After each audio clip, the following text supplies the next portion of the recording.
નમસ્કાર ફ્રેન્ડ્સ, આજે આપણે સ્ટાર્ટ કરીશું ચેપ્ટર 10 એનર્જી શ્રેષ્ઠતા માટે જરૂરી ઈંધણ. બેન્જામિન ફ્રેન્કલિન કહે છે, લોકોની તંદુરસ્તીના પાયા પર તેમના તમામ સુખનો આધાર છે. યોગ્ય માનસિક સ્થિતિ કેળવવા માટે આપણે શારીરિક હલનચલનનો ઘણો ઉપયોગ કરી શકીએ. તે આપણે જોયું, આપણી મસ્ક્યુલર સિસ્ટમ જેટલું વધુ સારું કામ આપશે તેટલી આપણી માનસિક સ્થિતિ સારી રહેશે. એ સિસ્ટમ વડે જ આપણે ચહેરાના એક્સપ્રેશન બદલી શકીએ છીએ અને મૂવમેન્ટ કરીએ છીએ. શરીરને સ્વસ્થ રાખવા માટેના કેટલાક ઉપાયો હવે આપણે જોઈએ. શરીરમાં અનેક બાયોકેમિકલ પ્રોસેસ થાય છે, જેના દ્વારા શરીરનો કચરો નિકાલ પામે છે. અહીં આપણે જોઈશું કે શરીર પર આપણા ખાનપાનની કેવી અસરો થાય છે. તમે તમારા મન સામેની આંતરિક રજૂઆત ગમે તેટલી બદલવાનો પ્રયત્ન કરો, પણ જો તમારું શરીર અંદરથી સાફ નહીં હોય તો તમારી રજૂઆત નિષ્ફળ જશે. આ રજૂઆત પર જ નહીં, તમારા આખા શરીર પર આ બાયોકેમિકલની ગડબડ ચાલુ રહેશે. મસ્ત કાર લઈને કાર રેસમાં નીકળ્યો, કારનું એન્જિન એકદમ પરફેક્ટ હોય, ઈંધણ પૂરતું હોય, પણ સ્પાર્ક પ્લગમાં કંઈક તકલીફ આવી જાય તો કાર એની મહત્તમ ઝડપે દોડી ન શકે અને રેસ જીતવાનું વિચારી ન શકાય. આ પ્રકરણમાં તમને શરીર પાસેથી મહત્તમ કામ કઈ રીતે લઈ શકાય તેની વાત કરવાનો છું. તે માટે તમારા ખોરાક વિશે વાત કરવી આવશ્યક બની જાય છે. શક્તિ વધારે હશે તો તમારું શરીર વધુ સારી રીતે કામ કરશે. શરીર સારું હશે તો મન પણ સરસ રીતે સાથ આપશે, અને મન સાથ આપશે તો તમે ધાર્યા પરિણામો મેળવી શકશો. મને મારો જાત અનુભવ કહે છે કે જીવન માટે એનર્જી કેટલી અગત્યની છે અને વધુ ઉર્જા કેવો મોટો ચમત્કાર કરી શકે છે. એક સમયે હું 268 પાઉન્ડ વજન ધરાવતો હતો. આજે મારું વજન 238 પાઉન્ડ છે. શારીરિક રીતે ખાસ સ્વસ્થ નહોતો. તે વખતે મારું બધું જ ધ્યાન ખાવા પીવામાં અને ટીવી જોવામાં રહેતું. બાકીનું બધું જ ગૌણ લાગતું. પણ એક દિવસ લાગ્યું કે આ જીવનશૈલી નકામી છે. તેથી મેં શરીર પર થોડુંક ધ્યાન આપવાનું શરૂ કર્યું. ખાવા પીવાની બાબતમાં આટલા બધા મતાંતરો જોવા મળ્યા કે હું પહેલા તો કંઈ સમજી જ ન શક્યો. એક પુસ્તકમાં કંઈક માહિતી અને બીજા પુસ્તકમાં એના કરતાં ઉલટી માહિતી. વિદ્વાન લેખકો પણ આ વાત પર એકમત થઈ શકતા નથી. તો મારે કોને અનુસરવું? પણ મારે તો માહિતી જોઈતી હતી. એના આધારે જ હું પરિણામ મેળવવાનું હતું. તેથી મેં એવા લોકોને પસંદ કર્યા જેઓ એકદમ તંદુરસ્ત અને તરવરાટ ભર્યા હતા. મેં તેમનું મોડેલિંગ શરૂ કર્યું. તેમની પાસેથી હું જે કંઈ પણ શીખ્યો તેના પરથી મેં 60 દિવસનો તંદુરસ્તી સંબંધી કાર્યક્રમ બનાવ્યો. પછી તેની પર અમલ ચાલુ કર્યો અને લગભગ એકાદ મહિનામાં જ મારું 30 પાઉન્ડ વજન ઓછું થઈ ગયું. વધુ મહત્વની વાત તો એ છે કે આજે હું ડાયટિંગ કરતો નથી, છતાં એટલો તરવરાટ ભર્યો રહી શક્યો છું. અહીં હું તમને મારા આરોગ્યના આ સિદ્ધાંતો કહેવા જઈ રહ્યો છું. 4-5 વર્ષથી હું તેને અનુસરું છું. તેણે મારી ફિઝિયોલોજી ચેન્જ કરી નાખી છે. પહેલા હું આશરે 8 કલાક સૂઈ રહેતો. અલગ અલગ કામ માટે 3 એલાર્મ મૂકતો, ત્યારે ઉઠી શકતો. હવે આજે આખી સાંજ મારા સેમિનારમાં વ્યસ્ત રહું છું. રાત્રે 1 વાગે સૂવા જાઉં છું અને 5 થી 6 કલાકની ઊંઘ પછી ઉઠી જાઉં છું. છતાંય જરાય થાક વર્તાતો નથી. એકદમ સ્ફૂર્તિ અનુભવું છું. જો મારા લોહીમાં કોઈ વિકાર હોત તો હું આટલો એનર્જેટિક ન રહી શક્યો હોત. આ પ્રકરણમાં હું તમને આરોગ્ય સંબંધી 6 ચાવીઓ આપવાનો છું. તમારે માટે તેમાંની ઘણી ખરી વાત માનવી અઘરી હશે. આજે તમે સ્વાસ્થ્ય વિશે જે વાતો સાંભળો છો તેના કરતાં વિરુદ્ધ પણ જણાશે, પણ વાસ્તવમાં આ 6 ચાવીઓથી જ મારો કાયાકલ્પ થયો છે. હું ઈચ્છું છું કે તમે આ જ ચાવીઓ તમારા માટે અજમાવો અને જુઓ કે તે કેવું કામ આપે છે. તમારી આજની ખાનપાનની આદતો તમારા શારીરિક સ્વાસ્થ્ય માટે લાભદાયી છે કે નહીં તેની તરફ ધ્યાન આપો. અહીં જણાવેલી 6 બાબતો પર માત્ર 10 થી 30 દિવસ સુધી અમલ કરો અને તમારો અનુભવ નોંધો. તમને આજ સુધી જે શીખવવામાં આવ્યું છે તેની સાથે તમારા અનુભવને સરખાવો. તમારું શરીર કઈ રીતે કાર્ય કરે છે તેને સમજો, તેનું સન્માન કરો અને સંભાળ રાખો. આ જ શરીર આખી જિંદગી તમને સંભાળવાનું છે. આપણું મગજ કઈ રીતે કામ કરે છે એ આપણે જોયું. હવે શરીર કઈ રીતે કામ કરે છે તે જોઈએ. તંદુરસ્તીની પહેલી ચાવી શ્વસન. સારી રીતે થતું બ્લડ સર્ક્યુલેશન એ આપણી તંદુરસ્તી માટે પાયાની જરૂરિયાત છે. લોહીના સર્ક્યુલેશનથી દરેક કોષનો ઓક્સિજન અને પોષક દ્રવ્યોની જરૂરિયાત પૂરી થાય છે. જો તમારું આ પરિભ્રમણ સારું હશે તો તમારું સ્વાસ્થ્ય પણ સારું રહેશે. આપણા શરીરમાં પોષક દ્રવ્યોની જે આપ-લે થાય છે તેનું માધ્યમ છે લોહી.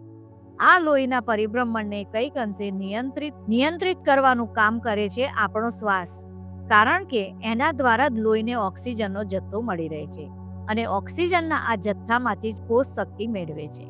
સૌથી પહેલા આપણે શરીરનું આ તંત્ર કઈ રીતે કામ કરે છે તેની માહિતી મેળવીએ.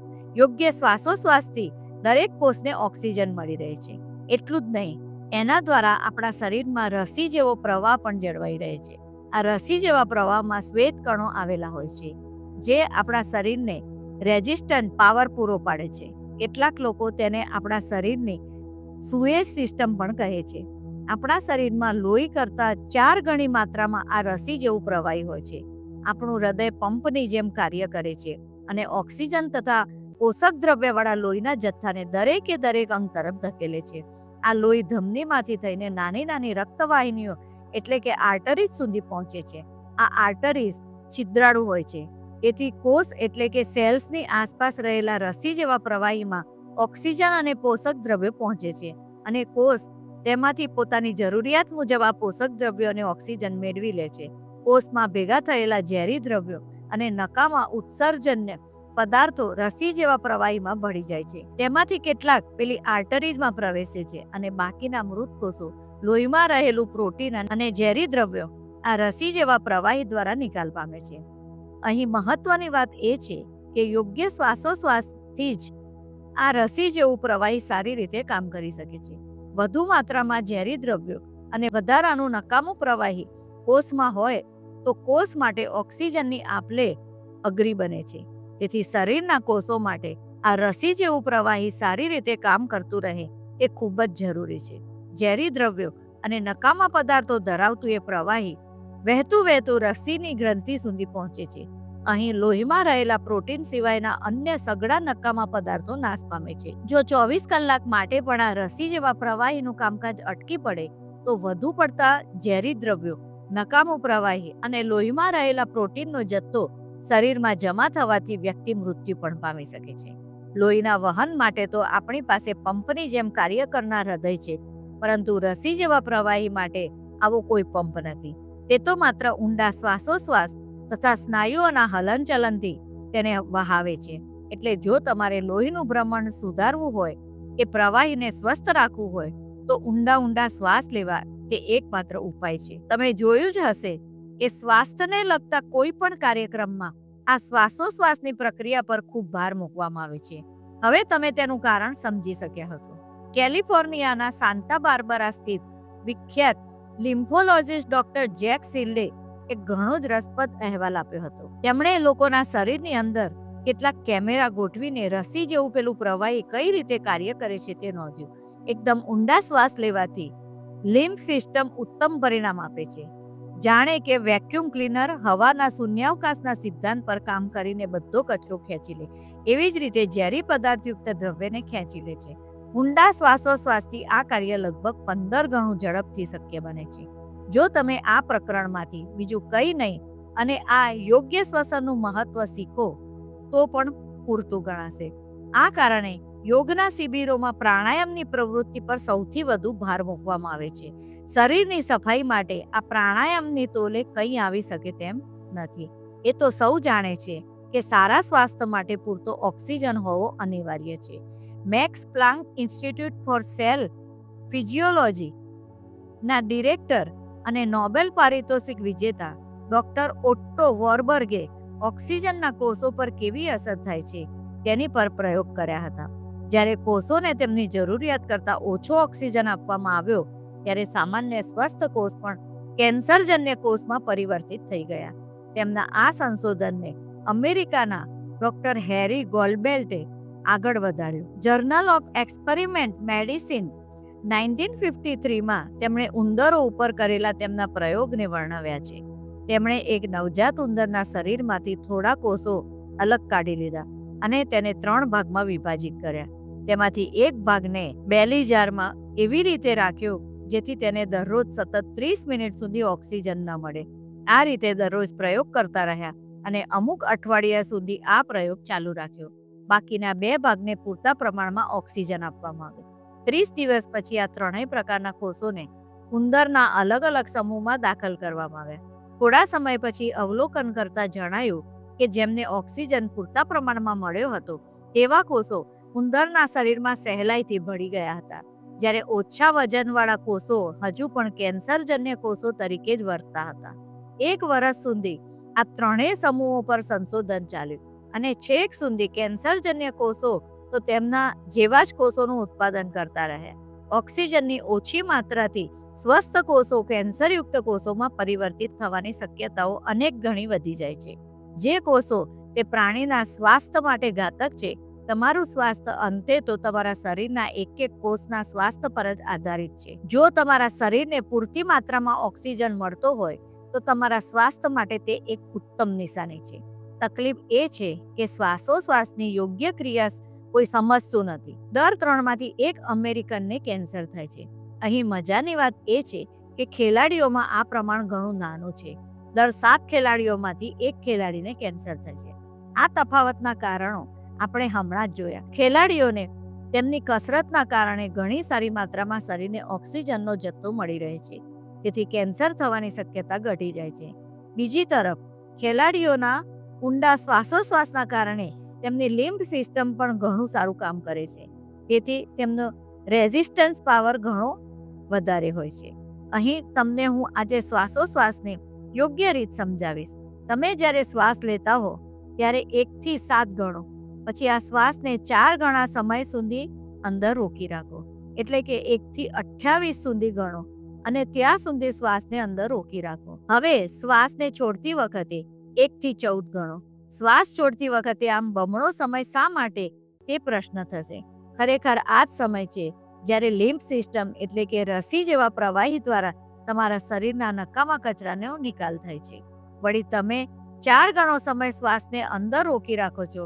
આ સમયે તમે દરેકે દરેક કોષને ઓક્સિજન પહોંચાડો છો અને પેલી લિમ્ફ સિસ્ટમને સક્રિય કરો છો. જો આ રીતે શ્વાસ લેવામાં આવે તો પેલી લિમ્ફ સિસ્ટમ ઉત્તમ રીતે કામ કરશે. તમને કસરત કર્યા પછી કકડીને ભૂખ લાગે છે?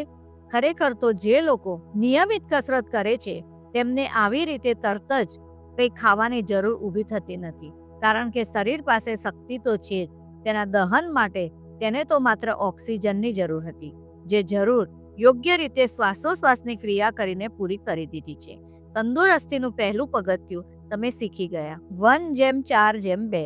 આમ કરતી વખતે તમારે શરીરને વધુ પડતું કષ્ટ આપવાનું નથી. જો 7 સુધી ખેંચવું વધારે લાગે તો તમે કોઈક નાના આંકડાથી પણ ચાલુ કરી શકો છો. માત્ર એટલું ધ્યાન રાખવું કે ધીરે ધીરે તમારા શ્વાસને અંદર રાખવાનો સમય વધારવાનો રહેશે.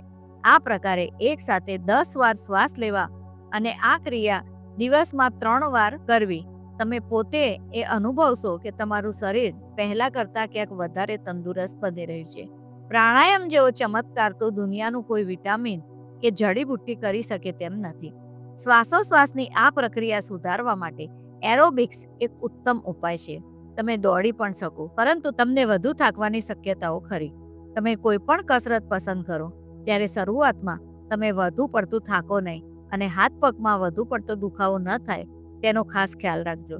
જો તમે યોગ્ય રીતે કસરત કરશો તો કસરત દરમિયાન ઊંડા શ્વાસ લેતા થઈ જશો અને જ્યાં સુધી કસરત ચાલશે ત્યાં સુધી ઊંડા શ્વાસ લેતા રહેશો. તંદુરસ્તીની બીજી ચાવી છે રસ ભરેલા ફળો. પૃથ્વીનો 70% ભાગ પાણીથી રોકાયેલો છે. આપણા શરીરમાં 80% ભાગ પાણી છે. હવે તમે જ કહો કે આપણા ખોરાકમાં પાણીનું પ્રમાણ કેટલું હોવું જોઈએ. આપણે એવો ખોરાક ખાવો જોઈએ જેનો 70% ભાગ પાણીનો ઉત્તમ સ્ત્રોત હોય. તેમાં તાજા ફળો અને શાકભાજીનો સમાવેશ થાય છે. કેટલાક લોકો દરરોજના 8 થી 10 પ્યાલા પાણી પીવાની સલાહ આપે છે, પણ હું તમને એમ કરવાનું નહીં કહું, કારણ કે આપણે ત્યાં પાણી ક્લોરીન, ફ્લોરાઇડ, ક્ષારો અને અન્ય ઝેરી દ્રવ્યોથી દૂષિત હોવાની શક્યતાઓ નકારી શકાય તેમ નથી. શુદ્ધ પાણી મેળવી શકતા હો તો આ ઉપાય સારો છે. શરીરને અંદરથી સાફ કરવા માટે માત્ર પાણી પીવાથી કામ થશે નહીં, તેથી તમે માત્ર તરસ છીપાવવા પૂરતું પાણી પીવો તે યોગ્ય છે. શરીરને અંદરથી સાફ કરવા માટે તમે કુદરતી રીતે રસદાર ફળો ખાઓ, તે વધુ લાભદાયી રહેશે. ફળ, લીલા શાકભાજી અને ફણગાવેલા કઠોળ એ પાણીનો ઉત્તમ સ્ત્રોત ગણી શકાય. તે શરીરને સ્વસ્થ રાખે છે અને સ્વચ્છ પણ રાખે છે. જ્યારે આહારમાં આ પ્રકારના રસદાર ફળો કે શાકભાજીની માત્રા ઘટી જાય ત્યારે શરીરને માટે ખતરો ઊભો થાય છે. The law of life and health નામના પુસ્તકમાં એલેક્ઝાન્ડર બ્રાઇસે જણાવ્યું છે કે જ્યારે આપણા શરીરમાં પૂરતા પ્રમાણમાં પ્રવાહી લેવામાં આવે નહીં ત્યારે લોહીની વિશિષ્ટ ઘનતા વધી જાય છે અને કોષ તથા પેશીઓ દ્વારા નિકાલ પામતા નકામા પદાર્થોનું પ્રમાણ લોહીમાં વધી જાય છે. આવા સમયે શરીર પોતાના જ એ પદાર્થોની ઝેરી અસરનો ભોગ બને છે. આમ થવા પાછળનું એક જ મહત્વનું કારણ છે અને તે છે શરીરમાં લેવામાં આવેલી પ્રવાહી માત્રાનો અભાવ. જો આ પ્રવાહી લેવામાં આવ્યું હોય તો આ નકામા પદાર્થોનો સરળતાથી નિકાલ થઈ શક્યો હોય. તમારો ખોરાક એવો હોવો જોઈએ જે શરીરના નકામા કચરાનો નિકાલ કરવામાં ઉપયોગી થાય. એવો નહીં કે સહેલાઈથી પચે નહીં. તેવો ખોરાક ખાઈને આપણે આપણા પાચન તંત્રને કષ્ટ આપીએ છીએ. શરીરમાં આ પ્રકારનો કચરો એકઠો થવાથી શરીર રોગનો ભોગ બને છે. જો આપણે આપણા લોહીને આ પ્રકારના કચરાથી મુક્ત રાખવું હોય તો પહેલો ઉપાય તો એ છે કે આપણે પહેલેથી જ એવા ખોરાકથી દૂર રહીએ જેનો શરીરમાં પ્રવેશ્યા બાદ નિકાલ કરવામાં શરીરના અંગોને કષ્ટ પડે તેમ હોય.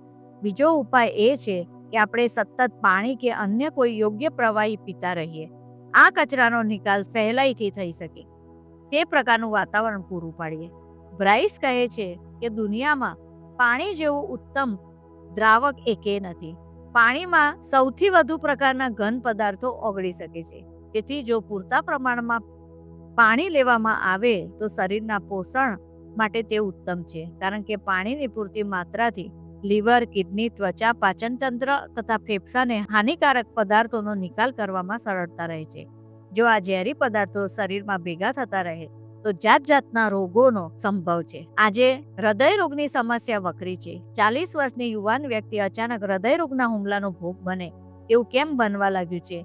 તેનું એક મહત્વનું કારણ એ છે કે આપણે શરીરમાં જમા થતા કચરાના નિકાલ માટે ઉદાસીનતા દાખવીએ છીએ. આપણા શરીરનો દરેકે દરેક કોષ સાજો હશે તો જ આપણે સ્વસ્થ રહી શકીશું. શરીરનું લોહી નકામા ઝેરી કચરા સાથે આખા શરીરમાં ફરતું રહે તો શરીરના કોષો સ્વસ્થ રહી શકે નહીં. એટલું જ નહીં, શરીરનું આખું બાયોકેમિસ્ટ્રી ખોરવાઈ જાય અને તેના પરિણામ હેઠળ વ્યક્તિએ સમસ્યાઓનો સામનો કરવો પડે. રોકફેલર ઇન્સ્ટિટ્યૂટના મેમ્બર અને ઈસવીસન 1912 નોબેલ પારિતોષિક વિજેતા એલેક્સિસ કેરેલે મરઘા પર એક અનોખો પ્રયોગ કર્યો હતો. સામાન્ય રીતે માનવામાં આવે છે કે મરઘા 11 વર્ષ જીવે. એમણે મરઘીના બચ્ચાના અમુક કોષો અલગ તારવી લીધા અને તે કોષોને કૃત્રિમ વાતાવરણમાં એવી રીતે રાખ્યા જેથી કોષોને જરૂરી પોષણ મળી રહે, પરંતુ એમના દ્વારા ઉત્સર્જિત હાનિકારક પદાર્થોથી એ મુક્ત રહે. આ કોષો 34 વર્ષ સુધી જીવી શક્યા. રોકફેલર ઇન્સ્ટિટ્યૂટે સ્વીકાર્યું કે જો આ કોષોને આ જ વાતાવરણ પૂરું પાડવામાં આવે તો હજુ વર્ષો સુધી જીવી શકે તેમ છે. અંતે આ પ્રયોગને બંધ કરવામાં આવ્યો. ત્યારે પણ કોષો એકદમ સ્વસ્થ હતા. હું તમને પૂછું કે તમારા ખોરાકમાં પાણીનું પ્રમાણ કેટલું છે તો તમારો જવાબ શું હશે? છેલ્લા 1 અઠવાડિયામાં ખાધો હોય તે ખોરાકને યાદ કરીને કહો કે તમે કેટલા ટકા ખોરાક એવો લીધો જે પાણીથી ભરપૂર હતો. 70%, 50%, 25% કે પછી 15 થી 20%? મારા મોટાભાગના સેમિનારમાં મને 15 થી 20% એમ જ જવાબ મળે છે. જો તમારો જવાબ એવો જ હોય તો સાવધાન. ખોરાકમાં પાણીની આટલી ઓછી માત્રા તંદુરસ્તી માટે ઘાતક છે. મારી વાત સ્વીકારવામાં શંકા હોય તો કેન્સર અને હૃદય રોગના આહાર સાથેના સંબંધો અંગે નેશનલ એકેડમી ઓફ સાયન્સ શું કહે છે તે તપાસી જુઓ, અને તેમણે જે ખોરાક ન ખાવાનું સૂચવ્યું હોય તેમાં પાણીની માત્રા કેટલી છે તે પણ જાણી લો. તમે ક્યારેય એક વાત નોંધી છે? વિશ્વના બધા જ મહાકાય પ્રાણીઓ શાકાહારી છે. ગોરીલા, હાથી, ગેંડો આ બધા જ પ્રાણીઓનો ખોરાક પાણીથી ભરપૂર છે. વનસ્પતિ ખાતા આ પ્રાણીઓ માંસાહારી પ્રાણીઓ કરતાં વધુ લાંબુ જીવન જીવે છે. બીજી તરફ ગીધ જેવા પક્ષીઓ જુઓ, તેમને જોઈને તરત ખ્યાલ આવે કે તેમના ખોરાકમાં પ્રવાહીનું પ્રમાણ ઘણું જ ઓછું છે. તેઓ તો મરેલા પ્રાણીઓના સૂકા ચામડા ચૂંથે છે. તે આપણે જાણીએ છીએ. ઈંટ મજબૂત ન હોય તો મકાન મજબૂત રહે ખરું? તે જ રીતે જો શરીરના કોષોનું સ્વાસ્થ્ય સારું ન હોય તો આપણી તંદુરસ્તી પણ સારી ન રહે. તે સમજી શકાય તેવી વાત છે. પાણીનો સ્ત્રોત ગણાય તેવા ફળો ખાવા તે આપણા હિતમાં ગણાય. તમે કઈ રીતે નક્કી કરશો કે તમારા ખોરાકમાં તમે પાણીના સ્ત્રોત સમાન ફળો અને શાકભાજીની માત્રા વધારી લીધી છે? આમ તો એ નક્કી કરવું એકદમ સરળ છે. તમે તમારા દરેક ટંકના ભાણામાં જો એક મોટી થાળી ભરીને સલાડ લેવાનું રાખો તો તે પૂરતું થઈ પડશે. ભૂખ લાગે ત્યારે નાસ્તામાં બીજું કંઈ ખાવાને બદલે ફળ ખાવાનું રાખો. તમને થોડા સમયમાં જણાશે કે આવા ફેરફારથી તમારું શરીર હળવાશ અનુભવે છે, વધુ સારી રીતે કામ કરી શકે છે અને સ્ફૂર્તિથી દોડી શકે છે. તંદુરસ્તીની ત્રીજી ચાવી છે એક સાથે ખાઈ શકાય તેવા આહારની યોગ્ય પસંદગી. જ્યારે ડૉક્ટર સ્ટીવન સ્મિથે પોતાનો 100મો જન્મદિવસ ઉજવ્યો હતો ત્યારે તેમના લાંબા આયુષ્યનું રહસ્ય પૂછવામાં આવ્યું હતું. તેમણે જણાવ્યું હતું કે પહેલા 50 વર્ષ સુધી આપણે આપણા પાચન તંત્રની કાળજી લેવાની છે. જો તેમ થશે તો પછી તે મજબૂત પાચન તંત્ર બીજા 50 વર્ષ સુધી આપણી કાળજી લેશે. વૈજ્ઞાનિકોને એ જાણવામાં રસ પડ્યો કે કયા આહારો એક સાથે લઈ શકાય અને કયા આહારો એક સાથે લેવાથી નુકસાન થઈ શકે. ડૉક્ટર હાર્બર્ટ શેલ્ટોને આ અંગે ઘણું સંશોધન કર્યું છે, પરંતુ તેના ખરા પ્રણેતા ડૉક્ટર ઇવાન પાવલોવ હતા, જેમણે તેની પર નોંધપાત્ર કામ કર્યું છે. કેટલાક લોકોને આ વિષય અટપટો લાગે છે, પણ ખરેખર એવું નથી. બહુ સીધી વાત છે કે અમુક પદાર્થો એક સાથે ખાવાથી શરીરને તકલીફ પડી શકે, કારણ કે અલગ અલગ ખાદ્ય પદાર્થોના પાચન માટે અલગ અલગ પાચક રસોની જરૂર પડે છે અને તેઓ અલગ અલગ રાસાયણિક વાતાવરણમાં કામ કરી શકે તેવું રાસાયણિક બંધારણ ધરાવે છે. કેટલાક ઉદાહરણ લઈને આ વાત સમજીએ. માંસ અને બટેટા, ચીઝ અને બ્રેડ, દૂધ અને અનાજ સાથે લઈ શકાય કે નહીં? જો સાથે ખાવામાં આવે તો શરીરને કયા પ્રકારની તકલીફ પડે? દરેક પ્રકારના પાચન માટે અલગ અલગ પાચક રસની જરૂર પડે છે. અહીં આપેલા બધા જ ખોરાક પ્રોટીન અને સ્ટાર્ચવાળા છે. સ્ટાર્ચવાળા ખોરાકને આલ્કલાઇનની જરૂર રહે છે, જે શરૂઆતમાં મોંમાં ટાઇલિનની હાજરીમાં શક્ય બને છે. પ્રોટીનયુક્ત ખોરાક માટે પેપ્સિનની જરૂર પડે છે, જે એસિડિક માધ્યમમાં જ સક્રિય બને છે. જો આપણે આ બે ખોરાક સાથે લઈએ તો બંને પ્રકારના માધ્યમોની હાજરી શક્ય બનશે નહીં, તેથી ખોરાક પચે નહીં અને પચ્યા વગરનો ખોરાક બેક્ટેરિયાની વૃદ્ધિનું કારણ બનશે. આવા ખોરાકને અહીં આથો આવશે અને યોગ્ય પાચનના અભાવમાં પેટમાં ગડબડ ઊભી કરશે. ક્યારેક વાયુની સમસ્યા પણ ઊભી કરી શકે છે.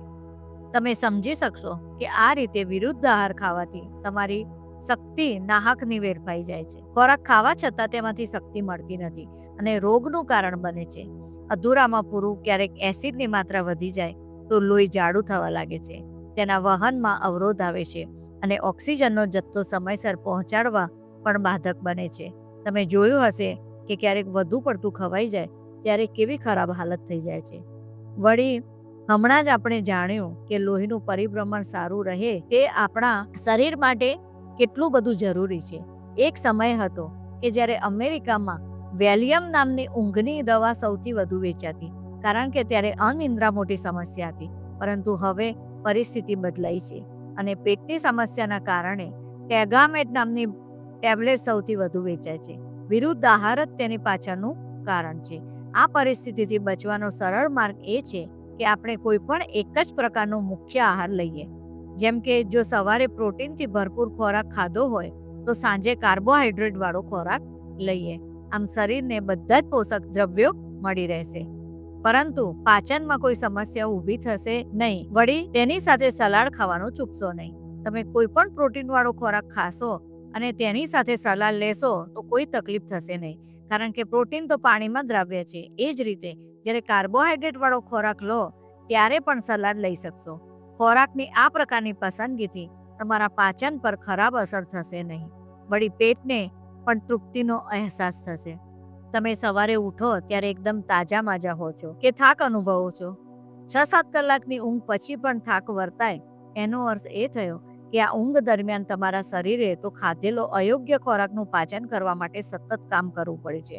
ઘણા બધા લોકો માટે પાચન એ તેમની સારી એવી એનર્જીનો ઉપયોગ કરે છે. જ્યારે વિરુદ્ધ આહાર હોય ત્યારે આમ થવાનું સ્વાભાવિક છે. આવા સંજોગોમાં પાચન થતાં 8, 10, 12 કે 14 કલાક પણ લાગી શકે છે. જો તમે યોગ્ય આહાર કર્યો હોત તો તમારું પાચન 3 થી 4 કલાકમાં પૂર્ણ થઈ ગયું હોત અને પાચન માટે વધારાની એનર્જીનો વ્યય બચી શક્યો હોત. તેથી તમારી કાર્યશક્તિ અને સ્ફૂર્તિ પણ અકબંધ રહ્યા હોત.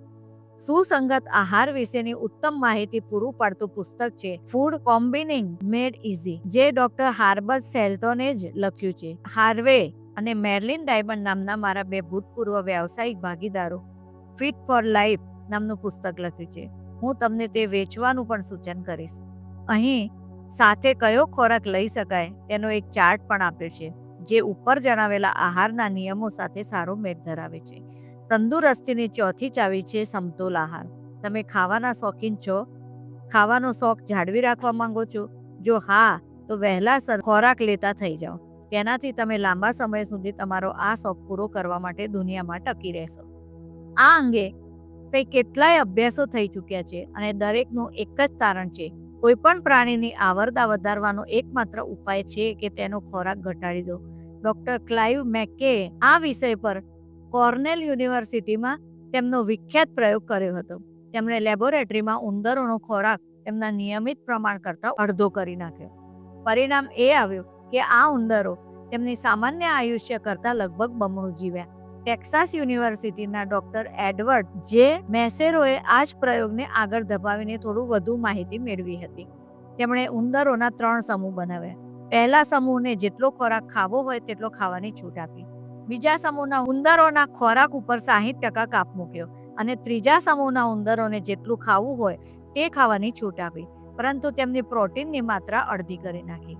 810 દિવસ પછી જ્યારે અવલોકન કરવામાં આવ્યું ત્યારે જાણવા મળ્યું કે પહેલા સમૂહમાંથી માત્ર 13% ઉંદરો જીવિત હતા, બીજા સમૂહમાંથી 97% ઉંદરો જીવિત હતા અને ત્રીજો સમૂહ, જેને ખાવાની તો છૂટ હતી પણ પ્રોટીન મર્યાદિત પ્રમાણમાં અપાતું હતું, તેમાંથી માત્ર 50% ઉંદરો જીવિત હતા. તમે અહીં શું સંદેશ મેળવશો? વિખ્યાત UCLA સંશોધક ડોક્ટર રે વોલ્ફોર્ડે તારણ પર પહોંચ્યા છે કે વધતી ઉંમરને અટકાવવાનો અને વૃદ્ધાવસ્થાને દૂર ધકેલવાનો એકમાત્ર ઉપાય જે આપણે હાલમાં પ્રાપ્ય છે એ છે ઓછો ખોરાક લેવો. બધા જ ગરમ લોહીવાળા પ્રાણીઓ માટે આ લાગુ પડી શકાય, તેથી માનવ માટે પણ એ એટલું જ સાચું છે. આ અભ્યાસ સાબિત કરે છે કે ખોરાક ઓછો કરવાથી શરીરનો ઘસારો તેમજ રેઝિસ્ટન્સ પાવર પાછળ ધકેલી શકાય છે. ઓછું ખાઓ અને વધુ જીવો એ સોનેરી સૂત્ર છે. ખાવું કોને ન ગમે? હું પણ ખાવાનો શોખીન છું, પણ કેટલીક વાર તો આપણે માત્ર સ્વાદ ખાતર ખાતા હોઈએ છીએ. એટલે ખાવાનો શોખ હોવા છતાં સ્વાસ્થ્યના ભોગે હું એવું તો ખાવાનું પસંદ નહીં કરું જે મારા માટે હાનિકારક હોય. રસદાર ફળો ખૂબ ખાઈશ, પણ તે મારા સ્વાસ્થ્ય માટે લાભદાયી છે એ હું જાણું છું. તંદુરસ્તીની 5મી ચાવી છે યોગ્ય રીતે ફળો ખાવા. ફળો એકદમ સુયોગ્ય ખોરાક કહી શકાય. તેના પાચનમાં શરીરને ઓછામાં ઓછી શક્તિ ખર્ચ કરવી પડે છે અને શરીરને બદલામાં ઘણું પોષણ મળે છે. તમારું મગજ કામ કરવા માટે ગ્લુકોઝનો ઉપયોગ કરે છે. ફળોમાં સુગર રહેલી છે. આ ફ્રુક્ટોઝ સરળતાથી ગ્લુકોઝમાં રૂપાંતર થઈ શકે છે. વળી ફળોમાં 90 થી 95% પાણી રહેલું છે. ફળો ખાવાથી શરીરને અંદરથી સ્વચ્છ કરવાની પ્રક્રિયાને પણ વેગ મળે છે અને શરીરને જરૂરી પોષણ પણ મળે છે. ફળો ક્યારે ખાવા તે જાણવું બહુ અગત્યનું છે, કારણ કે શરીર તેના પોષક તત્વોને સારામાં સારી રીતે શોષી શકે તેવી રીતે ફળોને ખાવામાં આવે તે જરૂરી છે. ફળો હંમેશા ખાલી પેટે ખાવામાં આવે તો તેનો સૌથી વધુ લાભ ઉઠાવી શકાય. ફળોનું પાચન તો નાના આંતરડામાં થાય છે. જઠરમાંથી તો તે માત્ર પસાર જ થઈ જાય છે. જો પેટ ખાલી હોય તો જઠરમાંથી પસાર થઈને થોડી જ મિનિટમાં ફળ આંતરડામાં પહોંચી શકે અને તેનું પાચન થઈને તેના પોષક તત્વો શરીરમાં સરળતાથી શોષાઈ શકે. જો તેમ ન થાય તો શું થાય? જો તમે અન્ય કોઈ ભારે ખોરાક સાથે ફળને ખાઓ તો જઠર તો એ ખોરાક વડે ભરાયેલું હશે. ફળ તેમાંથી સહેલાઈથી પસાર થઈને આંતરડા સુધી પહોંચી શકશે નહીં. તેથી તેનું ફર્મેન્ટેશન ત્યાં જ ચાલુ થઈ જશે. તમે ઘણીવાર એવું અનુભવ્યું હશે કે રાત્રે જમ્યા બાદ જો કોઈ ફળ કાપીને ખાધું હોય તો રાત્રે ખાટા ઓડકાર આવે અને મોંનો સ્વાદ બગડી જાય. તમને તે રાત્રે અકળાવે. તેમાં ફળનો કોઈ દોષ નથી, પરંતુ યોગ્ય સમયે ફળોને ન ખાવાનો દોષ છે. તાજા ફળો ખાવા અથવા ફળોનો તાજો રસ પીવો તે શરીર માટે ખૂબ ફાયદાકારક છે.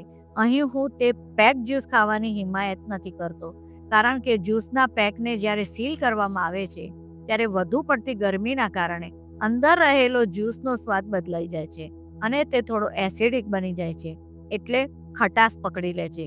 હું તો સલાહ આપીશ કે તમે કોઈ સરસ જ્યુસ ખરીદી લો. જો તમે તેનો નિયમિત ઉપયોગ કરશો તો આ તમારી એક અણમોલ ખરીદી નીવડી શકે તેમ છે. પછી તમને ઈચ્છા થાય ત્યારે ઈચ્છો તે ફળોનો જ્યુસ તાજો બનાવીને પી શકશો. આ જ્યુસથી તમને ફળના બધા જ ફાયદાઓ તો મળશે જ, ઉપરાંત તેનું પાચન એકદમ ઝડપથી થતું હોવાથી તમે જમવાના અડધા કલાક પહેલા પણ પીધો હશે તો પણ તમારું જમવાનું બગડશે નહીં. મેસેચ્યુસેટ ખાતે ફ્રેમિંગ્ટનના હાર્ટ સ્ટડી સેન્ટરના ડોક્ટર વિલિયમ કેસ્ટિલોના મતાનુસાર હૃદયરોગ સામે રક્ષણ આપતો ઉત્તમ ખોરાક પણ કહી શકાય. ફળોમાં બાયોફ્લેવિનોઇડ્સ હોય છે જે લોહીને જાડું થતું અટકાવે છે અને તેથી ધમની સાંકડી થતી નથી. વળી તે આર્ટરીઝને મજબૂત બનાવવાનું કાર્ય પણ કરે છે. જો આ આર્ટરીઝ મજબૂત ન હોય તો શરીરની અંદરના ભાગે રક્તસ્રાવ ચાલુ જ રહે અને હાર્ટ એટેક આવી શકે. એકવાર એક મેરેથોન રનર સાથે મારી વાતચીત થઈ હતી. મેં તેને ફળોના ફાયદા સમજાવ્યા હતા. તેને મારી વાત પર વિશ્વાસ બેસતો નહોતો, છતાં એક પ્રયોગ ખાતર તેણે પોતાના ખોરાકમાં યોગ્ય સમયે ફળો ખાવાનું ચાલુ કર્યું. પરિણામ શું આવ્યું જાણો છો? તેણે પોતાની મેરેથોન દોડમાં સામાન્ય સમય કરતાં 9.5 મિનિટ જેટલો ઓછો સમય લીધો. એનો રિકવરી ટાઈમ લગભગ અડધો થઈ ગયો અને દેશમાં વિખ્યાત બોસ્ટન મેરેથોન માટે તે પહેલીવાર પસંદગી પામ્યો. ફળ અંગેની બીજી પણ એક એવી વાત અહીં તમને કહેવા ઈચ્છીશ. દિવસની શરૂઆત કયા પ્રકારના નાસ્તાથી કરો છો? ઉઠતાની સાથે ઠાસીને ભારે નાસ્તો ખાવો અને પછી આખો દિવસ સુસ્તીમાં અમળાયા કરવું તેવું તો તમે પસંદ નહીં જ કરો ને. સવારમાં તમારે એવો નાસ્તો જોઈએ જે સહેલાથી પચી જાય, જેને પચવામાં તમારા શરીરને વધુ શક્તિ ન વાપરવી પડે, શરીરને તાત્કાલિક ફ્રુક્ટોઝ મળી રહે અને જે તમારા શરીરને અંદરથી સ્વચ્છ રાખવામાં મદદ કરે. તમે સવારે ઉઠો અને જ્યાં સુધી ખાલી પેટે રહી શકો ત્યાં સુધી કંઈ જ ન ખાઓ, માત્ર ફળ અથવા ફળનો જ્યુસ લો, બીજું કંઈ નહીં. તો બપોરના 12 સુધી આ નિયમ જરૂર જાળવો. તમે જેટલો સમય ફળ ખાઈને વિતાવી શકશો એટલી સારી રીતે તમારા શરીરની અંદરની સફાઈ થતી રહેશે. સવારની ચા, કોફી કે અન્ય કંઈ આચર-કુચર ખાવાની ટેવ હોય તો શક્ય તેટલી જલ્દી છોડી દો. તમને ચોક્કસ એક નવા પ્રકારની તાજગી, સ્ફૂર્તિ અને એનર્જીનો અનુભવ થશે. વધુ કંઈ નહીં તો માત્ર 10 દિવસ સુધી પ્રયોગ કરીને તેનો અનુભવ લો. તંદુરસ્તીની છઠ્ઠી ચાવી છે કે આપણે પ્રોટીનના નામે ફેલાવાતા જૂઠને ઓળખીએ. પ્રોટીનના મહત્વના નામે આખી માનવજાત સામે કેટલું મોટું અસત્ય રજૂ કરવામાં આવ્યું છે તે જાણો છો? આપણને ઠોકીને એમ સમજાવવામાં આવ્યું છે કે વધુ માત્રામાં પ્રોટીન લેવાથી સ્વાસ્થ્ય સારું રહે છે. સ્વાભાવિક છે કે આવો પ્રચાર સાંભળીને તમે પણ પ્રોટીનયુક્ત ખોરાક ખાવા પર વધુ ધ્યાન આપો. કેટલાક લોકો પ્રોટીન એટલા માટે ખાય છે કે તેમને તેમાંથી શક્તિ મેળવવી હોય છે. કેટલાક માને છે કે શરીરની અંદરની તાકાતને વધારવા માટે પ્રોટીન આવશ્યક છે. કેટલાક વધુ માત્રામાં પ્રોટીન લઈને હાડકાને મજબૂત કરવા ઈચ્છે છે. પરંતુ હકીકત એ છે કે વધુ પ્રમાણમાં પ્રોટીન એ આ બધી જ બાબતોમાં તદ્દન વિપરીત અસર કરે છે. ચાલો સૌથી પહેલા તો એ શોધી કાઢીએ કે ખરેખર આપણા શરીરને કેટલા પ્રોટીનની જરૂર છે. શરીરને સૌથી વધારે પ્રોટીનની જરૂર બાળપણમાં પડે છે, કારણ કે ત્યારે બાળકને સૌથી વધુ વિકાસ અને વૃદ્ધિ કરવાના છે. માતાના શરીરમાં બાળકને જે પ્રકારના પોષણની જરૂર હોય એકદમ તે જ પ્રકારનું દૂધ બને છે. માનવ બાળ માટે માતાના દૂધમાં કેટલું પ્રોટીન હશે શું ધારો છો? 50% કે સહેજ ઓછું? 25% કે પછી માત્ર 10%? તમને જાણીને નવાઈ લાગશે કે બાળકના જન્મ સમયે જ્યારે તેણે સૌથી વધુ વૃદ્ધિ કરવાની છે ત્યારે માતાના દૂધમાં માત્ર 2.38% જ પ્રોટીન હોય છે અને એક નવજાત શિશુ માટે આ પૂરતું છે. બાળક સહેજ મોટું થાય પછી તો માતાના દૂધમાં પ્રોટીનની માત્રા ઘટે છે અને 6 મહિના બાદ માત્ર 1.2 થી 1.6% પ્રોટીન જોવા મળે છે. શરીરને કેટલા પ્રોટીનની જરૂર છે એ હજુ સુધી સ્પષ્ટ થઈ શક્યું જ નથી. હાર્વર્ડ મેડિકલ સ્કૂલના ન્યુટ્રિશન ડિપાર્ટમેન્ટના ભૂતપૂર્વ પ્રોફેસર ડોક્ટર માર્ક હેગસ્ટીડ 10 વર્ષ સુધી પ્રોટીનની જરૂરિયાતનો અભ્યાસ કર્યા બાદ એ નિર્ણય પર પહોંચ્યા છે કે મોટાભાગના લોકોનું શરીર તેમને માટે જોઈતા પ્રોટીનને અનુકૂલન સાધી લે છે. Diet for a small planet પુસ્તકના લેખક ફ્રાન્સિસ લેપીએ લગભગ 1 દાયકા સુધી એ બાબત પર ભાર મૂક્યો હતો કે આવા શાકભાજી એકસાથે ખાવા જોઈએ જેથી શરીરને જરૂરી એમિનો એસિડ પૂરતા પ્રમાણમાં મળી રહે. લોકોને વિવિધ પ્રોટીનની માત્રા પર ભાર મૂકવાની જરૂર નથી. જો સામાન્ય સંતુલિત આહાર ખાવામાં આવે તો શરીરને જરૂરી પ્રોટીન આપોઆપ મળી રહે છે. નેશનલ એકેડમી ઓફ સાયન્સ કહે છે કે એક પુખ્ત અમેરિકન પુરુષ માટે દરરોજ 56 ગ્રામ પ્રોટીન ખાવું જરૂરી છે.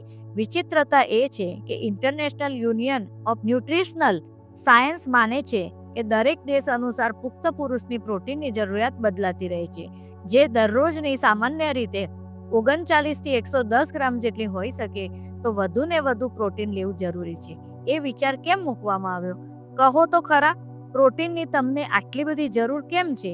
એક કારણ હોઈ શકે કે શરીરના ઘસારાથી જે ઉણપ સર્જાય તેને પૂરી કરવા માટે પ્રોટીન કામ કરી શકે. પણ તમે જાણો છો કે ઉત્સર્જન તથા શ્વસનના એકદમ નગણ્ય માત્રામાં પ્રોટીનનો વ્યય થાય છે. તો શા માટે તમારે વધુ પ્રોટીન જોઈએ છે? અમે જ્યારે નેશનલ એકેડમી ઓફ સાયન્સને 56 ગ્રામ પ્રોટીનની જરૂરિયાત અંગે પ્રશ્ન પૂછ્યો, ત્યારે એક અન્ય હકીકત જાહેર થઈ કે તેમના પોતાના પુસ્તકમાં જ તે જણાવે છે કે પુખ્ત અમેરિકન પુરુષને માત્ર 30 ગ્રામ પ્રોટીનની દૈનિક જરૂરિયાત રહે છે. તો આ 56 ગ્રામ કેમ? બીજી તરફથી આ જ ઇન્સ્ટિટ્યૂટ કહે છે કે વધુ પડતું પ્રોટીન લેશો તો તમારા શરીરના કચરાનો નિકાલ કરવા માટેની કાર્યશક્તિ ઘટશે. આવો વિરોધાભાસ કેમ? અમે હજુ તેના જવાબની રાહ જોઈ રહ્યા છીએ. અગાઉ અમને જવાબ મળ્યો હતો કે તેઓ 80 ગ્રામ પ્રોટીનની જરૂરિયાત જાહેર કરવાના હતા, પરંતુ પછીથી તેને ઘટાડવાનું નક્કી કરવામાં આવ્યું ત્યારે લોકોનો વિરોધ થયો. જરા જણાવશો કયા લોકોએ વિરોધ કર્યો હતો? મેં કે તમે નહીં. વિરોધ તો પ્રોટીન પ્રોડક્ટ્સ વેચનારા સેક્ટર તરફથી થયો હતો. આ જ તો તેમનો માર્કેટિંગનો માસ્ટર પ્લાન છે. લોકોને એવું જ વિચારતા કરી દે છે કે તેમની પ્રોડક્ટ વગર તમારી જિંદગી કેટલી જોખમમાં છે. તમને કહેવામાં આવે છે કે પ્રોટીન લો જેથી તમને શક્તિ મળે, પણ આપણું શરીર શક્તિ કઈ રીતે મેળવે છે તે તો જાણો. તમારા શરીરને ફળમાં અને શાકભાજીમાં રહેલું કાર્બોહાઈડ્રેટ સૌથી પહેલા શક્તિ પૂરી પાડે છે. પછી શરીરને જરૂર હોય તો તે ચરબીમાંથી શક્તિ મેળવે છે. આ યાદીમાં પ્રોટીન તો સૌથી છેલ્લું આવે છે. તો પ્રોટીન તમને વધારાની શક્તિ ક્યાંથી પૂરી પાડવાનું છે? બીજી એક વાતનો પ્રચાર કરવામાં આવે છે કે વધુ પ્રોટીન ખાશો તો શરીરનો બાંધો વધુ મજબૂત બનશે, પણ આ એક બીજું જુઠ્ઠાણું છે. વધારાનું પ્રોટીન શરીરમાં વધારાનું નાઇટ્રોજન પેદા કરે છે, જે શરીરને થકવી નાખે છે. જે બોડી બિલ્ડર વધારાનું પ્રોટીન ખાઈને કદાવર બને છે તે માત્ર દેખાવ પૂરતા જ કદાવર હોય છે. તેમને મેરેથોન દોડવાનું કહેવામાં આવે તો તે તેમની શક્તિ હોતી નથી. તે તો સૌથી પહેલા થાકવાના છે. પ્રોટીન હાડકાં મજબૂત બનાવતું હશે એ બીજી ભ્રમણા છે. વધુ પ્રોટીનથી ઓસ્ટિયોપાઇરોસિસ થવાની સંભાવના વધે છે, જેમાં હાડકાં મજબૂત બનવાને બદલે પોચા અને નબળા બને છે. વાસ્તવિકતા તો એ છે કે પૃથ્વી પર સૌથી મજબૂત હાડકાં શાકાહારીઓના હોય છે. માંસાહાર કરવા પાછળ પ્રેરનારા લોકો પણ પ્રોટીનનું વધુ પ્રમાણ મેળવવાનો આશય ધરાવે છે. હું તેનો સખ્ત વિરોધી છું. વધુ પ્રોટીન ખાવાથી શરીરમાં એમોનિયાનું પ્રમાણ ખૂબ વધે છે, જે શરીર માટે હાનિકારક છે. બીજો મુદ્દો એ છે કે માંસમાં યુરિક એસિડની માત્રા અત્યંત વધુ હોય છે, અને યુરિક એસિડ તો એ જે પ્રાણીના જીવંત કોષોએ પેદા કરેલ એક પ્રકારનો કચરો છે, જે શરીરમાંથી નિકાલ થવા યોગ્ય ગણાય. આ યુરિક એસિડનો નિકાલ જે તે પ્રાણીની કિડની દ્વારા થતો હોય છે. કિડની લોહીના પરિભ્રમણ દરમિયાન લોહીમાં યુરિક એસિડને અલગ કરીને મૂત્રમાં નિકાલ કરે છે. જો આ નિકાલ યોગ્ય રીતે ન થઈ શકે તો આ વધારાનું યુરિક એસિડ શરીરમાં ફરતું રહે છે અને શરીરને નુકસાન પહોંચાડતું રહે છે. ક્યારેક ગાઉટ જેવા રોગ થાય છે અથવા પથરીની તકલીફ ઊભી થાય છે. કિડની ઉપર તો વધારાનો ભાર આવે એટલે તેને નુકસાન થવાનું જ છે. લ્યુકેમિયાના દર્દીઓમાં યુરિક એસિડનું પ્રમાણ ભયંકર હદે વધારે જોવા મળે છે. માંસના એક ટુકડામાં લગભગ 14 ગ્રેઇન જેટલું યુરિક એસિડ હોય છે, જ્યારે આપણું શરીર દિવસમાં માત્ર 8 ગ્રેઇન યુરિક એસિડનો નિકાલ કરવા માટે શક્તિશાળી છે. તો માંસાહાર કરીને આ વધારાનો યુરિક એસિડ શરીરમાં ઠાલવવા પાછળ કયું કારણ કામ કરે છે? સ્વાદ અને સુગંધ. માંસની જે ખાસ સુગંધ છે તે આ યુરિક એસિડને આભારી છે. જો તમે માંસનો એવો ટુકડો ખાઓ જેમાંથી લોહી એકદમ નિતારી લેવામાં આવ્યું હોય તો તમને ખાસ યુરિક એસિડની સુગંધનો અનુભવ થશે નહીં. હવે મને જવાબ આપો કે તમારે એવું કંઈ ખાવાની ક્યાં જરૂર છે જે અન્ય પ્રાણીઓ એના શરીરમાંથી નિકાલ કરવા યોગ્ય પદાર્થને કચરો ગણ્યો છે? માંસમાં પ્યુટ્રાફેક્ટિવ બેક્ટેરિયાનું પ્રમાણ ખૂબ વધારે જોવા મળે છે. આ બેક્ટેરિયા સામાન્ય રીતે પ્રાણીના મળદ્વાર પાસે જોવા મળે છે. ડોક્ટર જય મિલ્ટન હોફમેન તેમના પુસ્તક the missing link in the medical curriculum which is food chemistry in it relationship to body chemistry માં પાના નંબર 135 પર લખ્યું છે કે જ્યારે પ્રાણી જીવતું હોય છે ત્યારે આશ્રુતિ પ્રક્રિયા દ્વારા આ બેક્ટેરિયા માત્ર પ્રાણીના મળાશયના ભાગમાં જ સીમિત રહે છે, પરંતુ જ્યારે પ્રાણી મૃત્યુ પામે ત્યારે આ બેક્ટેરિયા તેના આખા શરીરમાં પ્રસરી જાય છે. માંસ બેક્ટેરિયાને કારણે જ પોચું બને છે. તમે જાણતા જ હશો કે માંસને પોચું થવા માટે સમય જોઈએ. જેમ આ સમય વધારે તેમ તે માંસ પોચું થતું જાય છે. તેનો અર્થ એ પણ થયો ને કે માંસનો ટુકડો આ બેક્ટેરિયાથી ભરપૂર છે. કેટલાક નિષ્ણાતો એમ પણ કહે છે કે આ બેક્ટેરિયા ખાતરમાં જોવા મળતા બેક્ટેરિયા જેવા જ હોય છે. ઉલટું તાજા ખાતરમાં જેટલા બેક્ટેરિયા જોવા મળે તેના કરતાં વધુ પ્રમાણમાં માંસના ટુકડામાં જોવા મળે છે. વળી જ્યારે માંસને ફેક્ટરીમાં કાપવામાં આવે અને સ્ટોર કરવામાં આવે ત્યારે બેક્ટેરિયામાં અનેક ગણો વધારો થતો હોય છે. તમારે આવો ખોરાક શા માટે ખાવો છે? જરાક વિચારો તો ખરા. આમ છતાં જો તમારે માટે માંસાહાર કરવો જરૂરી જ હોય તો એક વાતનો ચોક્કસ ખ્યાલ રાખજો કે આમાં કુદરતી રીતે મરતું કોઈ પ્રાણી હોય અને તેને ગ્રોથ હોર્મોન આપીને ઉછેરવામાં ન આવ્યું હોય. વળી તમારા ખોરાકમાં તેનું પ્રમાણ પણ શક્ય એટલું ઘટાડી રાખજો. દિવસમાં વધુમાં વધુ એકવાર ખાજો, પરંતુ તેનાથી વધારે તો નહીં જ. તમે અહીં મારો મુદ્દો બરાબર સમજજો. હું એમ કહેવા માંગતો નથી કે માંસાહાર કરનાર બધા જ લોકો બીમાર હોય છે અને માંસાહાર ન કરનારા બધા જ લોકો એકદમ તંદુરસ્ત હોય છે. કેટલીક વાર તમને એવું પણ જોવા મળે કે માંસાહાર કરનાર વ્યક્તિ શાકાહારી કરતાં વધારે તંદુરસ્ત હોય.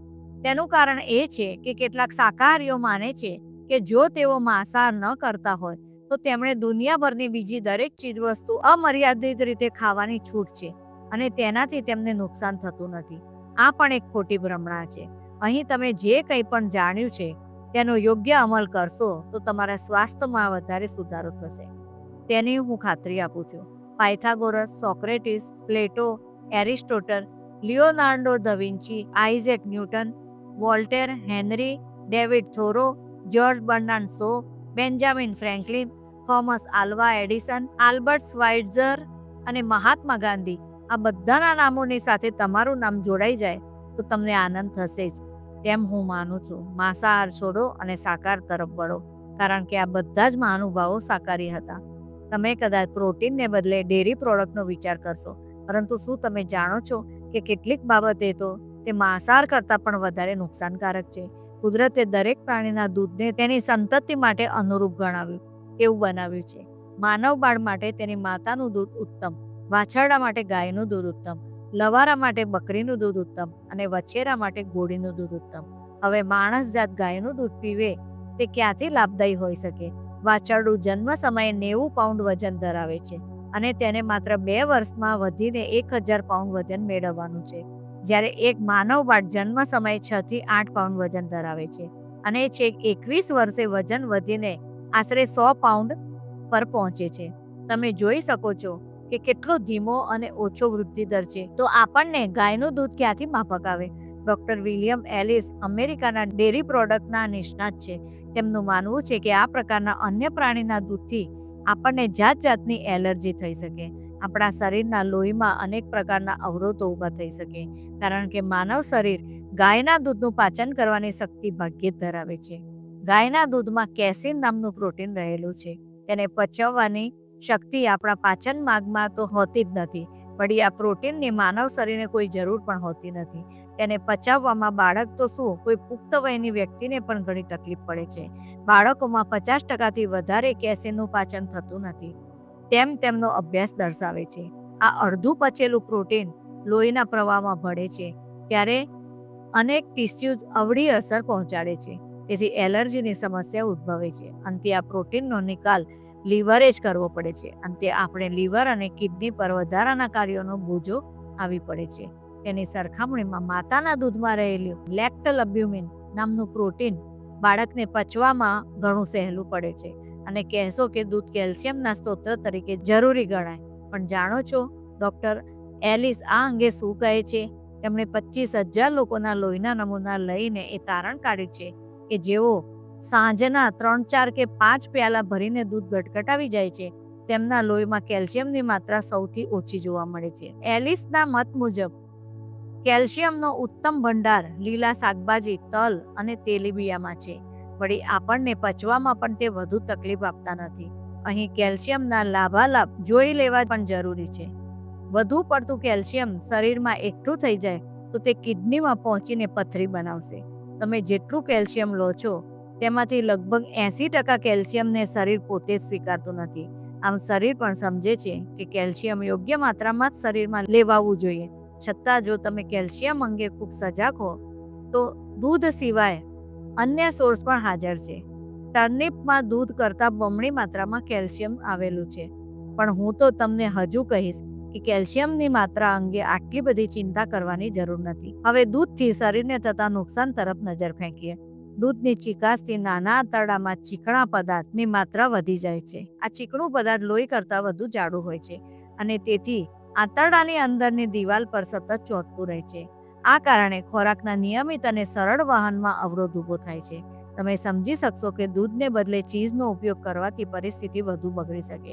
1 પાઉન્ડ ચીઝ બનાવવા માટે 4 થી 5 ક્વાર્ટ્સ દૂધની જરૂર પડે. ચીઝની ચરબી જ એટલી બધી છે કે તે જેટલું ઓછું ખાવામાં આવે તેટલું હિતમાં છે. છતાંય જો તમે ચીઝ ખાવું જ હોય તો હું તમને સલાહ આપીશ કે એક મોટા કટોરામાં સલાડ લીધા પછી તેની પર ચીઝના નાના નાના ટુકડા કરી નાખો. સલાડનું પાણી અને ફાઇબર ચીઝના નુકસાનને સરભર કરવામાં કામ આવશે. હવે કદાચ તમે દહીં વિશે વિચારશો, આઈસ્ક્રીમ પણ યાદ કરી લેશો. પણ યાદ રાખો, આ બધી જ ચીજો સ્વાદની બાબતે જેટલી સારી છે તેટલી તંદુરસ્તી માટે તો બિલકુલ નથી. હું તમને અહીં એક સુંદર સૂચન કરીશ. આઈસ્ક્રીમ કે દહીંના બદલે જમાવેલા કેળાને ક્રશ કરીને જે માવો બનાવશો એ સ્વાદમાં મજેદાર અને આઈસ્ક્રીમનો વિકલ્પ તરીકે અજમાવવા લાયક બની જશે. ચાખી તો જુઓ. ડેરી પ્રોડક્ટની અન્ય એક પેદાશ એવા પનીરને પણ યાદ કરી લઈએ. તમને જાણીને આઘાત લાગશે કે પનીરને જાડું થતાં રબર જેવું બનાવવા માટે કેલ્શિયમ સલ્ફેટ ઉમેરવામાં આવે છે. આ કેલ્શિયમ સલ્ફેટ એટલે પ્લાસ્ટર ઓફ પેરિસ. આ મજાક નથી. અમેરિકાના અમુક રાજ્યોમાં જ અમુક પ્રમાણમાં આ રીતે કેલ્શિયમ સલ્ફેટ ઉમેરવું કાયદેસર રીતે માન્યતા ધરાવે છે. કેલિફોર્નિયા રાજ્યમાં તે માન્ય નથી, પરંતુ ત્યાં પનીર આયાત માન્ય છે. આપણે અત્યાર સુધી સતત આપણા લોહીના પ્રવાહને સુધારવા માટે મથ્યા અને હવે પ્લાસ્ટર ઓફ પેરિસના ગાંગડા ખાવાનું પસંદ કરીશું? ડેરીના ઉત્પાદનો વિશેની આ વાતો તમને નવાઈ પમાડશે, કારણ કે આ વાતો કદી ચર્ચામાં આવતી નથી. તેના અનેક કારણો હોઈ શકે. સરકારને અને ડેરી ઉદ્યોગને તેનાથી ઘણો મોટો ફાયદો થતો હોય તો તે શા માટે સામે ચાલીને આવી જાહેરાત કરે? મેં આ વાતો જાહેર કરી તેનો આશય એ નથી કે હું ડેરી ઉદ્યોગનો વિરોધી છું. હું જાણું છું કે ડેરી ઉદ્યોગમાં કામ કરનારા સૌ કોઈ ભારે મહેનતુ છે. હું તો માત્ર એટલું કહેવા માંગુ છું, એ ઉદ્યોગના ફાયદા માટે હું મારા સ્વાસ્થ્યને નુકસાન તો નહીં થવા દઉં. મારી આ માન્યતા મારા દરેક ખોરાકને લાગુ પડે છે. એક સમય હતો કે જ્યારે મને પિઝા ખૂબ ભાવતા. મેં ક્યારેય વિચાર્યું નહોતું કે હું પિઝા ખાવાનું છોડી દઈશ. પણ જ્યારથી મેં સ્વાસ્થ્ય અંગે વિચારવાનું ચાલુ કર્યું ત્યાંથી પિઝા છોડ્યા અને હવે હું ફરી કદી એ પહેલાંની જેમ ખાવાનું નથી. તમને થશે કે આ તો તમને મારવાની વાત થઈ છે, પણ ખરેખર તેવું નથી. તંદુરસ્તીના ફાયદા હું રોજ રોજ અનુભવું છું. તેથી આ ફાયદા મૂકીને સામે ચાલીને પિઝા તરફ જવાનું તો હું વિચારી શકું તેમ જ નથી. તમે દૂધ માટે આવો જ પ્રયોગ કરી શકો. 1 મહિના માટે દૂધ અને દૂધની પેદાશો બંધ કરો અને શરીર પર તેની કેટલી અસરો પડે છે તે પોતે અનુભવો. આ પુસ્તક લખતી વખતે પણ મારા મનમાં એક જ સવાલ છે કે બને તેટલું તમને લાભદાયી માહિતીઓ આપનારું બને. તમે તેને વાંચો, સમજો, તેના અંગે ખૂબ વિચારો, પછી તમને જે સારું લાગે તે ચૂંટી કાઢો અને બાકીની બાબતો ભૂલી જાઓ. પણ એટલું ચોક્કસ કહીશ કે કોઈ પણ બાબતને પ્રયોગથી જાણ્યા વિના ભૂલશો નહીં. અહીં સ્વાસ્થ્ય સંબંધી 6 ચાવીઓ આપી છે, તો આવતા 10 દિવસથી લઈને 1 મહિના સુધી તમે તેને અજમાવો અને પસંદ પડે તો જીવન પર્યંત ચાલુ રાખો. મને ખાતરી છે કે તમારી સ્ફૂર્તિમાં એટલો વધારો થશે કે તમે હંમેશા માટે તેને અપનાવી લેશો. હા, હું તમને એક ચેતવણી જરૂર આપી દઈશ.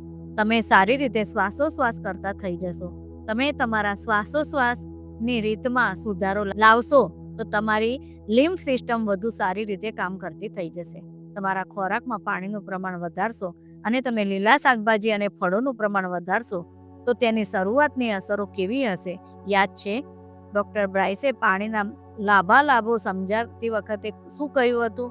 તે તમારા શરીરની અંદરથી સફાઈ કરવાનું છે. અંદરથી સફાઈ કરતી વખતે કચરો નિકાલ કરવાના રસ્તાઓ તો લિમિટેડ છે.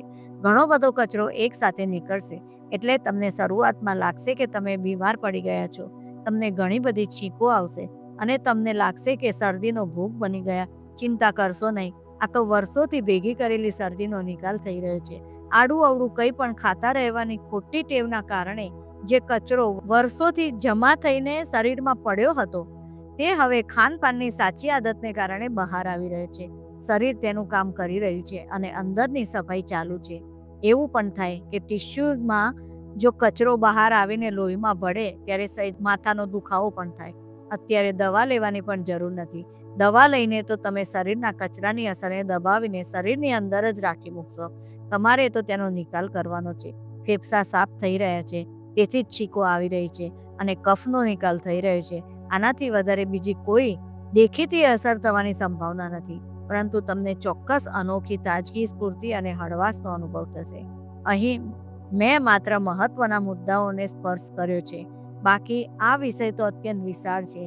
તેલ, ચરબી, ખાંડ, વ્યસનો, ઘણા બધા મુદ્દે ચર્ચા થઈ શકે, પણ અહીં કેટલીક વાત કહી તે પરથી તમે તમારી તંદુરસ્તી અંગે એલર્ટ રહીને વિચારતા થઈ જાઓ એટલું પૂરતું છે. જો તમારે આ અંગે વધુ માહિતી જોઈતી હોય તો તમે મને ડેલમાર, કેલિફોર્નિયા ખાતે રોબિન રિસર્ચ ઇન્સ્ટિટ્યૂટ પર પત્ર લખીને જોઈતી માહિતી મેળવી શકો છો, જેમ કે યોગ્ય આહાર માટે વાનગીઓની યાદી અને બનાવવાની પદ્ધતિ. હું અમેરિકન નેચરલ હાઇજીન સોસાયટીના દ્રષ્ટિકોણનો સમર્થક હોવાથી ત્યાં પણ મારો સંપર્ક કરી શકો છો. એક વાત ક્યારેય ભૂલશો નહીં, કહેવત છે કે જેવું અન્ન તેવું મન. આપણી આ ખાવા પીવાની આદતોની અસર આપણા વિચારો અને વર્તન પર પણ પડે છે. જંક ફૂડ, ફાસ્ટ ફૂડ અને વ્યસનના કારણે શરીરનો કચરો બહાર નિકાલ પામતો નથી, કે શરીરમાં જમા થાય છે અને શરીરમાં ઓક્સિજનનું પ્રમાણ ઘટાડે છે, શરીરની શક્તિ ક્ષીણ કરે છે. તેથી કેન્સર જેવી ભયાનક બીમારી પણ થઈ શકે છે અને સમાજના કેન્સર સમા ગુનાઓમાં પણ વધારો થઈ શકે છે. એલેક્ઝાન્ડર સોસ તેમના ડાયેટ, ક્રાઇમ એન્ડ ડેલિક્વન્સી નામના પુસ્તકમાં એક બાળ અપરાધીનો ઉલ્લેખ કર્યો છે. તેમણે આ બાળકના ખોરાકનો અભ્યાસ કર્યો. આ બાળક સવારે 5 પ્યાલા ભરીને વ્હીટ ફ્લેક્સ, ઘઉંના પૌવા ખાતો. આ નાસ્તો આમ પણ ગળ્યો હોય અને તેમાં ઉપરથી ખાંડ ઉમેરતો. પછી એક ડોનટ ખાતો અને 2 પ્યાલા દૂધ પીતો. નાસ્તામાં 1 ફૂટ લાંબી પીપરમીન્ટ ખાઈ જતો અને થોડી માંસાહારી વાનગીઓ ખાતો. જમવામાં 2 હેમ્બર્ગર, ફ્રેન્ચ ફ્રાઈઝ, લાંબી પીપરમીન્ટ અને થોડો કઠોળ લેતો. સલાડનું પ્રમાણ નહિવત હતું. સાંજના નાસ્તામાં મેંદાથી બનેલી બ્રેડ અને ચોકલેટવાળું દૂધ પીતો. જમવામાં પીનટ બટર અને જેલીવાળી સેન્ડવિચ ખાતો. ટોમેટો સૂપનું 1 કેન ખાલી કરતો અને 1 ટીન ભરીને એક ગળ્યું પીણું પીતો. મોડેથી આઈસ્ક્રીમ ખાતો, મેરેથોન કેન્ડી બાર ખાતો અને થોડું પાણી પીતો. હવે આ ખોરાકની યાદી સાથે પેલી 6 ચાવીઓને સરખાવો. જરા જેટલી સમાનતા મળે છે.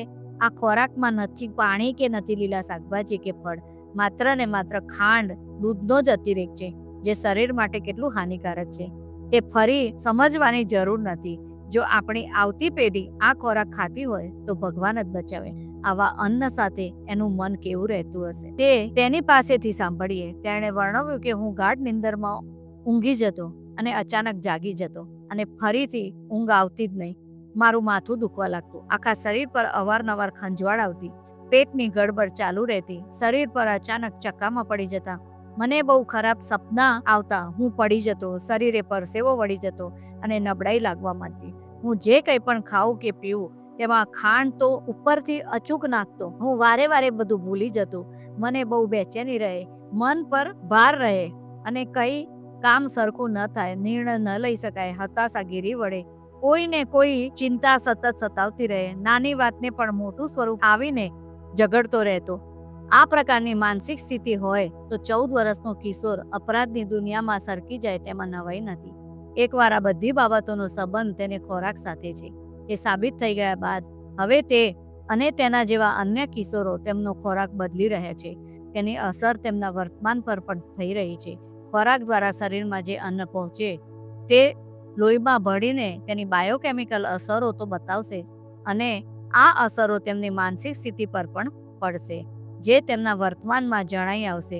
જોકે એવું માનવું ભૂલ ભરેલું છે કે અપરાધ સૌપ્રથમ મનમાં જન્મે છે. ખરેખર તો અપરાધ અન્ન દ્વારા તેમના મનમાં બેસે છે. હાર્વર્ડ સ્કૂલ ઓફ પબ્લિક હેલ્થના ડીન જેમ્સ સિમન્સે ઈસવીસન 1952માં કહ્યું છે, માનસિક રોગીની તપાસ માટે એક નવો દ્રષ્ટિકોણ વિકસાવવાની જરૂર છે. શું એ શક્ય નથી કે આજે આપણે આપણા મનની સફાઈ માટે સમય, શક્તિ અને નાણાંનો જે વ્યય કરીએ છીએ તેના બદલે માનસિક રોગોના પગપેસારા માટેના બાયોલોજીકલ કારણોને શોધીને તેને નષ્ટ કરી નાખીએ? તમારો આહાર કેવો છે તે તમે જાણતા જ હશો. બની શકે કે તે આ અપરાધી કિશોર જેવો ન પણ હોય. આપણે એવી જીવનશૈલી શા માટે અપનાવીએ જે આપણને આજે નહીં તો કાલે પતન તરફ લઈ જઈ શકે? હું તો છેલ્લા ઘણા વર્ષોથી માંદો પડ્યો નથી, એટલે તે માટે મારી સ્વાસ્થ્યપ્રદ જીવનશૈલી જવાબદાર છે. પણ મારો નાનો ભાઈ કેટલાય વખતથી નાની મોટી બીમારીમાં અટવાયા કરે છે. મેં તેને ઘણીવાર સમજાવ્યો છે કે તે તેની જીવનશૈલી બદલે. અંતે જ્યારે તેણે મારામાં અઢળક ફેરફારો જોયા ત્યારે પોતાની જીવનશૈલીમાં ફેરફાર કરવા તૈયાર થયો. પણ એટલું સહેલું નહોતું. તેને ખાનપાનની આદતો બદલવાની શરૂ કરી કે તરત જ એક નવી સમસ્યા ઊભી થઈ. હવે તેને પોતાની અત્યંત ભાવતી વસ્તુઓ માટે અત્યંત તલબ જાગવા લાગી. હવે આ તલબ કેમ જાગે તે જાણો છો? સૌથી પહેલા એ સમજી લો કે તલબ તેની મેળે જાગતી નથી, પરંતુ તમે જગાડો છો. જો કે તમારું અજાગ્રત મન તલબ જગાડે છે. આ આંતરિક રજૂઆત વખતે તમારી સબ મોડાલિટી કેવો ભાગ ભજવે છે તે જુઓ. એક વસ્તુ યાદ રાખો, કશું જ આપમેળે બનતું નથી. દરેક પરિણામનું એક કારણ છે. મારા ભાઈની તલબ એવી હતી કે તે રસ્તેથી પસાર થતો હોય અને કર્નલ રેન્સલનું કેન્ટુકી ફ્રાઈડ ચિકન જુએ એટલે તે યાદ કરવા લાગે કે છેલ્લે તેણે ક્યારે ખાધું હતું. યાદ કરતાં કરતાં તેને એક કરકરી વાનગીનો સ્વાદ મોંમાં આવી જાય. કાઇનેસ્થેટિક અને ગસ્ટેટરી સબમોડાલિટી પછી તેણે જાણે કેન્ટુકી ફ્રાઈડ કિચન ખાતો હોય એવું જ લાગવા માંડે.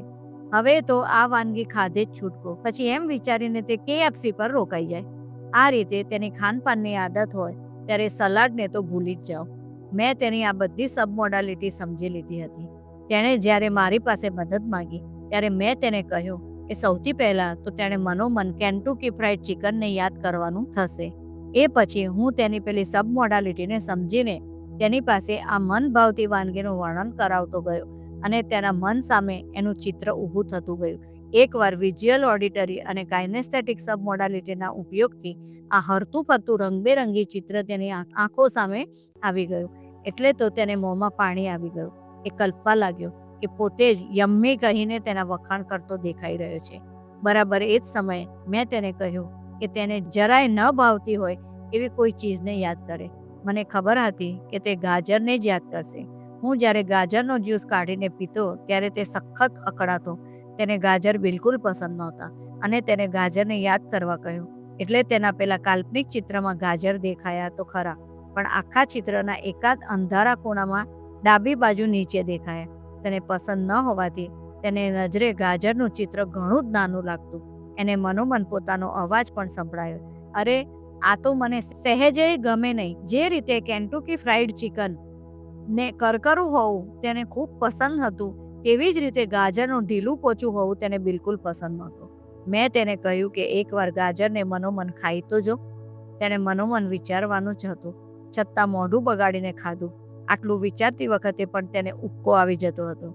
આમ બધી સબમોડાલિટી ઓળખી લીધા બાદ મેં તેને કહ્યું કે સ્વસ્થ બનવું હોય તો હું કહું એમ કરવું પડશે. તેણે મારી વાત માની લીધી. હું તેને જેમ કહેતો ગયો તેમ તે કરતો ગયો. તે કેન્ટુકી ફ્રાઈડ કિચનના મોટા રંગબેરંગી ચિત્રને નાનકડા અંધારિયા ચિત્ર સાથે અદલ-બદલ કરીને તેને ડાબે ખૂણે ધકેલી દેવા કહ્યું. તેના સ્થાને લાલ ચટક ગાજરના ચિત્રને વિશાળ રૂપે કલ્પવાનું સૂચવ્યું. કેન્ટુકી ફ્રાઈડ ચિકનના ચિત્રને ધકેલતી વખતે તેને કહ્યું કે તે મનોમન એવું બોલે, અરે મને તો આ જરાય ગમે નહીં. પછી મેં તેને કહ્યું કે આ ચિકન કરકરા છે. કરકરાને બદલે પોચું હોય તો કેવું લાગે? બીજી તરફ ગાજર એકદમ તાજું હોય અને તેને ભટકાવીએ ત્યારે કેવો સરસ મજાનો અવાજ આવે. આ રીતે બધી જ સબમોડાલિટી બદલ્યા બાદ મેં તેને કેન્ટુકી ફ્રાઈડ ચિકન ખાવાનું કહ્યું. તેણે તરત ના પાડી દીધી, કારણ કે હવે તેના મન સામે આંતરિક રજૂઆત બદલાઈ ચૂકી હતી. હવે તો કેન્ટુકી ફ્રાઈડ ચિકનના નામથી જ તેને ઉબકો આવવા લાગ્યો હતો. એકવાર મારે મારી પત્ની બેકી પર આ જ રીતે અજમાવવાની હતી. એને ચોકલેટ સખત ભાવતી. મેં તેને ન ભાવતા એક સી ફૂડ સાથે તેની સબ મોડાલિટી બદલી કાઢી. તે પછી તે ચોકલેટને અડી સુદ્ધા નથી. અહીં બતાવેલી આરોગ્યની 6 ચાવીઓ તમારી તંદુરસ્તીને નવો આકાર આપવા માટે પૂરતી છે. તેને અજમાવ્યા પછી એકાદ મહિના બાદ તમે કેવા લાગતા હશો તેની કલ્પના કરી જુઓ. તમારું ખાનપાન બદલાઈ જશે, તમારી સ્ફૂર્તિ વધી જશે, તમારું શરીર અંદરથી સ્વચ્છ થવા લાગશે. પાણી અને પ્રાણાયામના પ્રયોગથી તે બધી જ ગંદકીનો યોગ્ય નિકાલ કરતું થઈ જશે. આટલું સુંદર અને સ્વસ્થ શરીર હોય તો તેની મદદથી તમને તમારા મન પર કાબૂ કરવો કેટલો સરળ બની જશે. ફળો ખાઈને સ્કિન કેવી ચમકતી થઈ જશે. તમે ડેરી ફૂડ બંધ કરશો એટલે શરીરમાં જમા થઈને પડ્યો રહેતો નકામો કચરો જે તકલીફ આપતો હતો તેનાથી મુક્તિ મળી જશે. યોગ્ય આહાર ખાશો તો અયોગ્ય કે વિરુદ્ધ આહારની મુશ્કેલીઓમાંથી બચી શકશો. રાત્રે અપચાની તકલીફથી હેરાન થવું પડતું હતું, તે સમસ્યા પણ દૂર થઈ જશે. એકવાર જૂની આદતોથી છૂટી ગયા બાદ તમે ફરી તે કુટેવ તરફ પાછા જવાનું વિચારશો પણ નહીં. હવે તમે ઘણું બધું જાણી લીધું છે. બીજા ભાગમાં આપણે અલ્ટિમેટ સક્સેસ ફોર્મ્યુલા વિશે માહિતી મેળવીશું.